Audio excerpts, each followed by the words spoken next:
Hey, what is going on, everybody? So we've got some more news from the New York Yankees. They've been busy the last couple weeks. So here's one that I think is kind of an interesting move, and I'm going to say hi to everybody. Hi, hello, as we wait for guys to get on. Hello, everybody. Frost. Okay, here's the deal. Adam Ottavino has been traded to the Boston Red Sox. And I just realized that my mic wasn't in front of me. Ugh, that's going to be a bad first couple of seconds of this podcast. So Adam Ottavino has been traded to the Boston Red Sox. That is weird. That's a very weird deal, and I'm going to tell you why they did it. So first of all, the Yankees needed to unload some salary because they want to add more pitching or another left-handed bat. Jack Curry is reporting now, I just saw this on Twitter, that the Yankees have re-engaged Brett Gardner. Brett Gardner, obviously a fan favorite, left-handed bat, something they need, and he was pretty good during the postseason, so rumors of his demise may be a bit premature. Excuse me. But it's weird that the Red Sox, who are a team that is not really contending right now, would trade for a veteran relief pitcher. And here's why they did it. Because they're going to use him as a bargaining chip. They traded basically salary relief to the Yankees and a prospect for Ottavino and a prospect. None of these prospects are big deals. But what the Boston Red Sox are betting on is that in July, there's going to be a contending team that needs a veteran arm, that needs somebody like an Ottavino, who is a free agent after the year and at that point won't have much money remaining on his contract. So the Red Sox will be able to deal Ottavino and get a better prospect than they had to trade. And all that they're basically doing is eating this money. They're eating the Yankees, I guess about $8.25 million from what I've seen. They're eating that money minus whatever they trade after the trade deadline, maybe let's say $2 million. So basically they're paying $6 million to get a pretty good prospect. That's what they're going to do. That is the Red Sox intention here because the Red Sox are not winning this year. Not going to happen. There's no reason to trade for a veteran relief pitcher. So that's why they're going to make that deal. And I don't think the Yankees are done. I just did a podcast with Patrick from Unhinged Yankees. We do this little podcast on my channel sometimes called 643DP. Derek Patrick, get it? Yeah, whatever. But it's it's a fun little discussion, and he actually broke the news to me about this trade. I was on a meeting all morning, and now I'm on my lunch break, and we were doing this podcast, and he says, "Hey, the Yankees cleared up some space for Ottavino," and I'm like, "Who'd they get for him?" But I just think it's it's a good move. I think it's a good move, and the Yankees are not done. They're going to try and add either more pitching or a left-handed bat. Ryan L. says, yes, La Stella is good. That would be a nice addition. Frost Zippy says, Trevor Bauer, how much? Trevor Bauer's not going to happen. Trevor Bauer's going to cost you $30 million. It's just not going to happen. Carlos Diaz says, just like what happened with Ramiro Mendoza back in the 90s. Yes, we see this all the time. We see teams trade for guys just so that they can move them later on. It's an actual tactic that the Yankees use for... that pretty much every team uses to try and upgrade their roster. Christopher Doriazo says, do you know who the Yanks got back? I've seen a few different reports, and it's still kind of trickling in, so take this with a grain of salt, but I'm going to give you what they got. Let's see here. The Yankees are giving up Ottavino and a prospect to get more maneuverability to try and focus on another starting pitcher, another relief pitcher, another left-handed bat, or shortstop depth. That's from Joel Sherman. Let's see. No money changing hands, so the Red Sox will pay a bunch of money. Actually, Ottavino made $11 million. Wow. So the Yankees are... See, this is what I mean. Earlier, they said that $825,000 was going from the Yankees to the Red Sox. Now you're seeing that the Red Sox are picking up the entire $11 million instead of this, $9 million or whatever it was.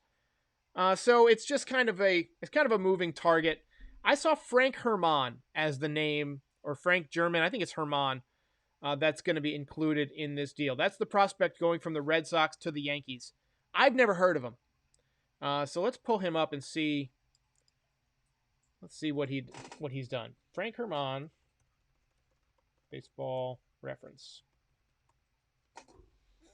I've never heard of him. They've already got him. He was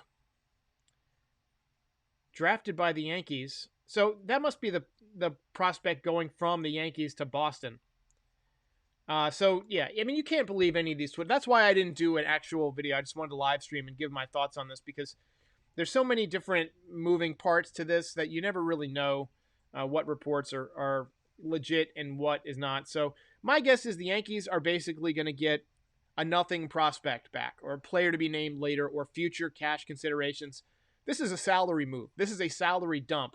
The Red Sox have already unloaded a ton of money and they're not going to contend this year. They didn't sign Mookie Betts. They've basically given up for this portion of the 2020s. For the next couple of years, the Red Sox are not going to be in it. So they have that room on their payroll. They're not pushing their payroll limits. So $11 million. That's basically like one game worth of ticket sales or luxury box sales or whatever. They take that on, and then they can move him later on. Mateo Marano says, should the Yankees sign Trevor Rosenthal? Trevor Rosenthal is somebody I really like. He's got great stuff. I think that the Yankees need more dynamic arms in the bullpen. You saw what the Rays did in the playoffs. They had like 7 or 8 guys that came out of the bullpen throwing 100. I don't know what the Yankees can do to get more of those guys. If you have to go out and sign a Rosenthal, great.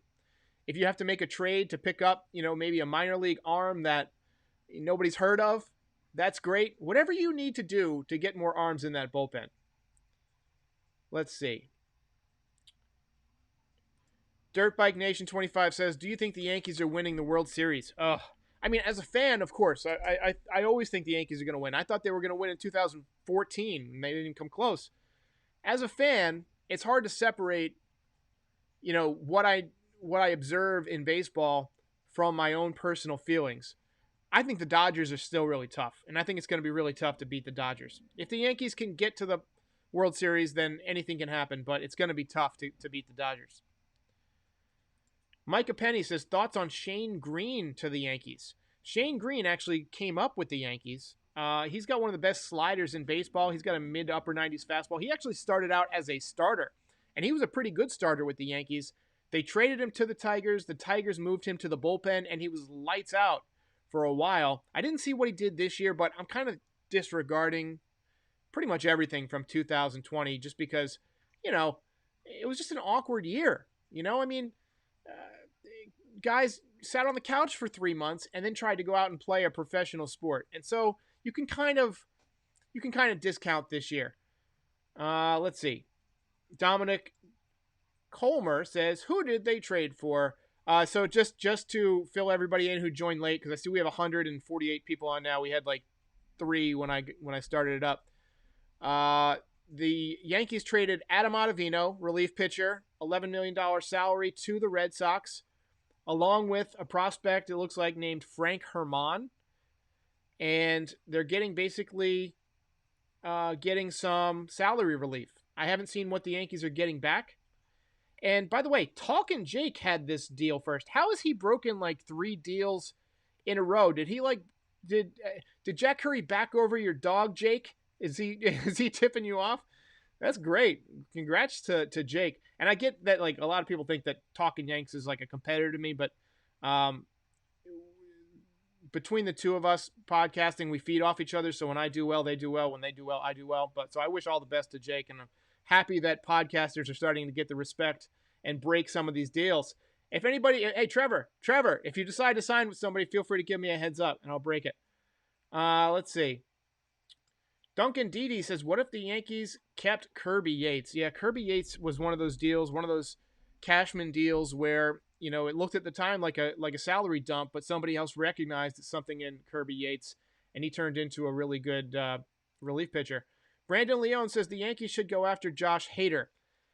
Hey, look, I don't think that that's out of the realm of possibility. They've been linked to him for a while, But the Brewers still have a chance to win that division. Why would they want to trade one of their best bullpen arms, one of their best shots at winning a World Series or winning the division? I don't know that the Brewers would do it, but I would love to see the Yankees go ahead and make that move. Cybercat says, what did the Yankees get in return for Ottavino? I haven't seen it reported yet. Maybe we should ask Talkin' Jake. what did the Yankees get back? We haven't seen. Basically, I think it's a salary dump, so I wouldn't expect to see much. THG, hey, you've got to go ahead and give me your contact information. THG is the mod here, so he handles all the comments. So if people are being mean or whatever, or spamming or posting links to porn or whatever, THG shuts them down. I've got to send you some free swag as a thank you note. Let's see. The Scat Man says the Yankees should get Didi back. Look, I don't think that's going to happen. I realize that the fans love Didi, and I realize that they could use a left-handed bat. But when DJ LeMahieu signed to play second base, that means that you have to keep Gleyber Torres at shortstop, which means, there's no room for Didi Gregorius to come back. Yadier Molina. I don't know if the Yankees are going to stick with Gary Sanchez for the whole season, but it looks like they're going to give him a shot. Everything I've seen is that he's working out in winter ball, and he's trying to use the opposite side of the field a bit more. I don't know. I just don't see him getting much better at age 29. I feel like catchers start to decline as they hit 30. That wear and tear from all the foul tips, years of squatting behind the plate in heavy uniform and gear and stuff starts to affect your knees. I just don't see him getting better. And it would not bother me at all if the Yankees got Molina or got Real Muto or something along those lines. Lori C says, don't stop now. Trade Chapman and let Zach close. So I've never been a big Chapman guy. I've mentioned that a few times. But the deal with Chapman is that he's really good during the regular season. If you just look from a strictly numbers standpoint, he dominates during the season. But I just don't trust him in big spots in the postseason. Diaz, what did we get in return? There's no word yet. There's no, I'm sure it'll filter in. But I think what the Yankees got is what they wanted, which is salary relief. Vincent Garcia, thoughts on Clint Frazier? So I will be doing an upcoming season preview, team preview for the Yankees, where I'm going to basically talk about everybody on the roster. And one of the guys that I want to pay a lot of attention to is Clint Frazier. MLB Network just ranked Clint Frazier as the number 9 overall left fielder in all of baseball. Who could have seen that coming? He's improved so much on defense. He's got lightning quick hands. He's a great hitter. He's continued to work hard. And the dude is jacked. Have you ever looked at his Instagram? The guy is absolutely jacked. He's one of those guys, as one of the Yankees announcers likes to say, turns the knob too hard on the shower, and then you can't get in there and start to shower. He's just so strong. Let's see. Who is going to be Otto's replacement? So this is where a lot of people, I think, are going to have an issue with what I say. I think that Domingo Germán, even though he's had success as a starter, he was 18-4 in his final season with the Yankees before he got suspended, 4.06 ERA. I think he would be a tremendous bullpen asset because he's got that upper 90s fastball and a great hook. Those two factors make a dominant reliever. Obviously, he's got other pitches. He's got the changeup. He's got good command. That's why he can be a starter. But if you go back to his time as a starter, he had a lot of issues after he got, through the second time through the order, like around the 5th inning. He might be a guy who pitches that 5th, 6th, 7th inning in relief a couple times a week. With guys like Corey Kluber and Jameson Taillon, which I can say it now, Taillon, with those guys coming back from injuries and Luis Severino coming back from an injury midseason, it's going to be necessary to give guys days off and to give guys short days. There's going to be days where Corey Kluber has 75 pitches through 3 innings just because that's the nature of baseball. Even the best pitchers have days like that where, you're working really hard. It's 97 degrees outside. You just can't put anybody away. You've maybe had runners on base all game, and maybe it's a 3-3 game. Maybe you're still in it. That's when you call on a guy like Domingo Germán and say, get us to the bullpen. Get us to the 7th inning. and you put in Herman in maybe the fourth or fifth inning. He comes in and he does the job and he picks up what's called a vulture win. And you see guys like Jonathan Loaizaga, Johnny Lasagna, doing the same type of thing. Guys who come in the middle of the game and can pitch those valuable innings. I keep seeing somebody say Alex Colomé, so I will respond to that. Honestly, I know Alex Colomé's record. I've seen his stats, but I really haven't watched much of him pitching. I've only seen him when he's played against the Yankees. I know he's got a really good breaking ball, but I'm not going to pretend like I know a ton about Alex Colomé because I just don't. I've seen him a few times, but I haven't studied him yet. I've seen his name thrown around. I've got to give some looks to his stuff. Yankees team salary now. I know they're under the cap, so by my calculation, and I could be wrong, so somebody correct me if I am. I think they're at about 196, 197 million. I think they got about 13 million to go before they reach the cap, which leaves the possibility that they could add Brett Gardner, leave a little bit of space for a midseason acquisition. Maybe give Gardner 5 million and then you got 8 million left over, something like that, to add somebody midseason if there's a really good pitcher available. Or you could try and make another move, as somebody suggested earlier, Chapman. You could try and move somebody who makes a significant amount of money and pay some of the salary and get yourself down even further. And then you could go out and add a more dynamic starting pitcher, somebody like Kyle Hendricks, who makes 13 million.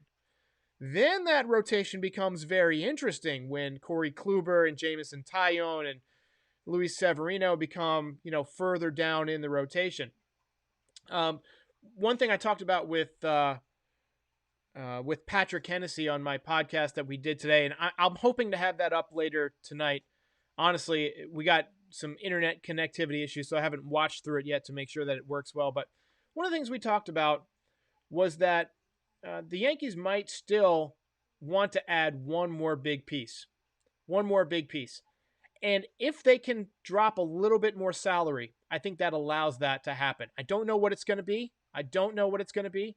But I don't think Cashman's done yet. They're not ready yet. And relying on too many question marks. Look, if you look at the math, Corey Kluber, Jameson Taillon, and Luis Severino, right now who you're counting on to be your numbers 2, 3, and 4 starters going into the playoffs in some order, some fashion. Those 3 guys combined threw one more inning last season than I did, or than any of you did. So, unless Garrett Cole's out there watching in the audience, in which case, hey Garrett. I just don't, I just don't see them relying on those guys. Call me skeptical, but I feel like there's another big move out there. Amy Gandolfi says, wait, is it official? Yes, it is official. The Yankees have traded Ottavino to the Red Sox, but as I mentioned earlier, it's a weird move. Again, we have 278 people on right now, and so I'll go through it again, just because we're 20 minutes in, so some people may have missed this. The reason for the Red Sox to make this move, because they're not going to contend this year. The reason that the Red Sox go out and get a veteran relief pitcher is to hold on to him as a trade chip. They're basically saying, we'll take on X amount of dollars, and then at the trade deadline, we'll try and move this veteran relief pitcher whose contract is expiring, which is a very valuable piece for a team that's looking to add going into the playoffs. Let's see the White Sox, oh, my cat's whining. Let's say the White Sox are on the verge of the playoffs, or the Padres, and they need one more bullpen arm. They might be willing to give you a couple of decent prospects for a guy like Adam Ottavino. I don't care what his playoff record says. If he's having a good year in Boston, his numbers are good. He's got a healthy arm. Bring him in. You might be able to get a team's top 10 prospect, somebody who has some real upside. And so that's what I feel that the Red Sox are doing. They're acquiring a trade chip for the future. Jaden Sanchez says, what expectations do you have for Taillon in 2021? I've always liked Jameson Taillon, but I don't like guys who've come back from 2 Tommy John surgeries. Just a note that I had from a conversation I had this morning. Lots of guys come back from Tommy John surgery. Steven Strasburg, Jacob deGrom, Adam Wainwright, to name a few. But not many guys come back from 2 Tommy John surgeries. So Nathan Eovaldi is the best example I can give you. He had 2 Tommy John surgeries, came back, had a pretty good year with the Red Sox, but he's fallen off a lot since then. Chris Capuano, Daniel Hudson, 2 guys who've had, normal careers, and then after that second Tommy John surgery, they just fell off a cliff. So I don't like guys coming back from 2 Tommy John surgeries. I think if you get 15 to 18 starts out of Jameson Taillon, I think you have to call this trade a success because you're only paying $2 million and a few prospects. Gillum says, "Don't trade Judge, you idiots." Are people really saying in the comments to trade Judge? Because I just don't see that ever happening. Judge is staying. I'm going to go ahead and say here to here. Let's see. Yes, I agree. I don't know if you guys can hear the sound effects. I haven't been using the sound effects much lately. Just a bit outside. Yankees 2021 says the Yankees need a pen arm now. I mentioned it earlier. I think Domingo Germán is that guy. Jonathan Loizaga is that guy. Another guy not to sleep on, and you may have seen him in my side reel here, is Nick Nelson. Nick Nelson had a brief cup of coffee with the Yankees last year. He had some ups and downs. Really, he had one really bad inning that kind of cost him. But for the most part, he's a guy who has elite stuff. 98-mile-an-hour fastball, good hook, good changeup. And he was a top prospect as a starting pitcher. So if the Yankees slot him into the bullpen, there's no telling what he could do. THG, let's see, what's the best way to contact you? No, go ahead and hit me up at nyyrrecapsdaily@gmail.com. That goes for anybody who needs to get in touch with me. nyyrrecapsdaily@gmail.com. That is my email. I don't really use Discord. I set up Discord. I set up Twitter. I don't really like to tweet. I set up a Yankees Twitter account, but then there's guys like Dan Rourke, who has the best Twitter account for the Yankees that you can imagine. And then there's John Boy, whose Twitter account cannot be screwed with. These guys are the best at social media. I'm not a social media guy. I'm a video guy and an analysis guy. So my Twitter is at Musings of Derek. It's just my personal Twitter. Nobody follows me on there. I think I got 15 followers or something like that. I don't mess around with Twitter too much. AJ Musette says, "How do you feel about Stanton? Keep him or dump him?" Personally, I say just imagine if he can play like he did during the playoffs, during the regular season. I agree with you. I've given Stanton a lot of crap. If you guys have been watching all season long, I always try to start off my pregame show with a joke. And Giancarlo Stanton was the butt of many jokes just because he can't stay healthy. But we saw what he's capable of at the end of the season, and I've never rooted against him. I love Giancarlo Stanton, and I think if he stays healthy, he's going to be a humongous factor. I mentioned this on my live stream yesterday, that Giancarlo Stanton is a guy who has injured himself a lot on the bases. A couple years ago, he's taking third base on a close play, injures his knee. This is just after he came back from an injury. Last year, it was going to second base down in Tampa Bay, where he pulled a hamstring or a calf or whatever it was. And then jogging out a ball in the ALCS. That was to first base. If I'm Stanton, and if I'm the Yankees, I'm telling Stanton, take it easy on the base paths. Your legs are an issue.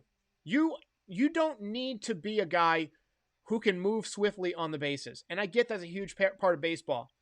But Giancarlo is getting paid to hit home runs. He's getting paid to do what he did during the postseason. Run at maybe 70%. You'll still be faster than Luke Voit. I promise.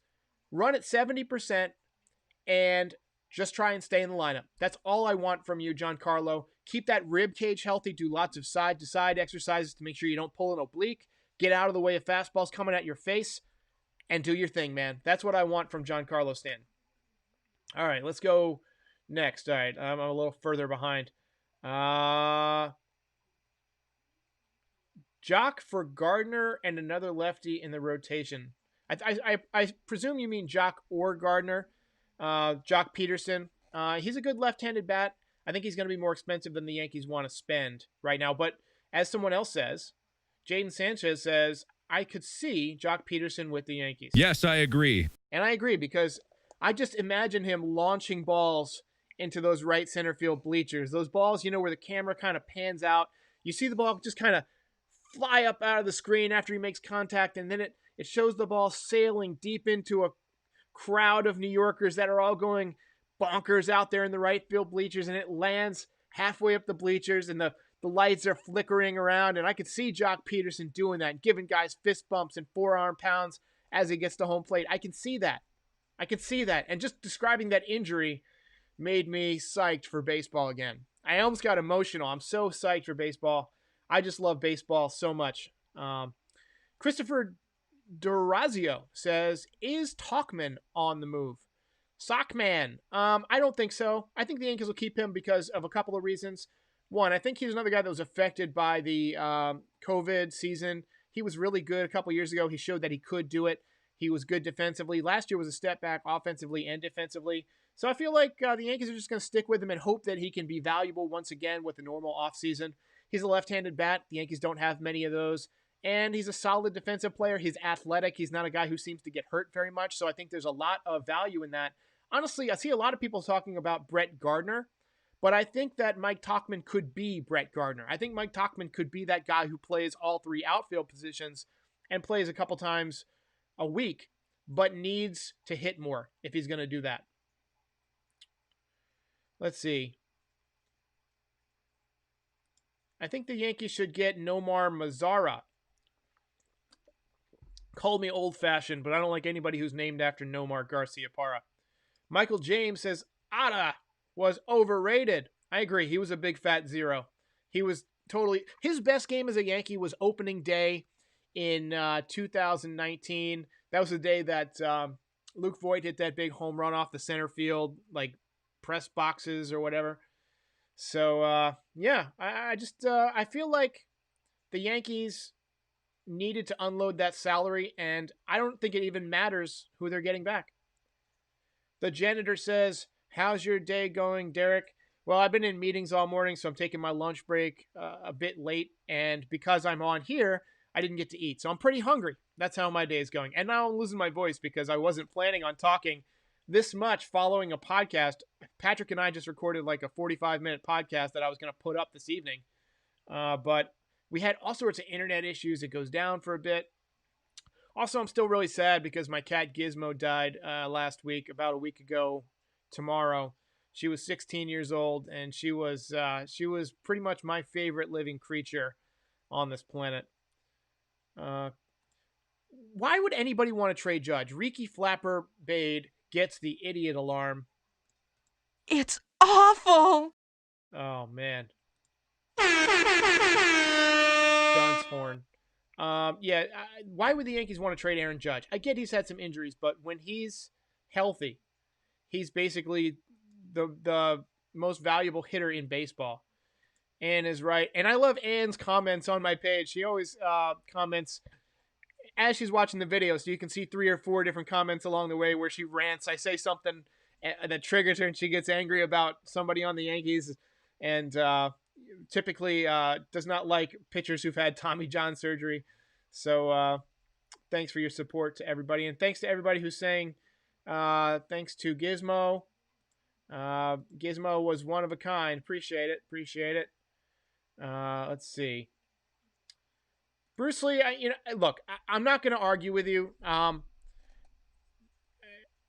on a second. Bruce Lee says he doesn't like that I'm calling Adam Ottavino overrated because his numbers were decent, but he's just not an intimidating pitcher. He's not.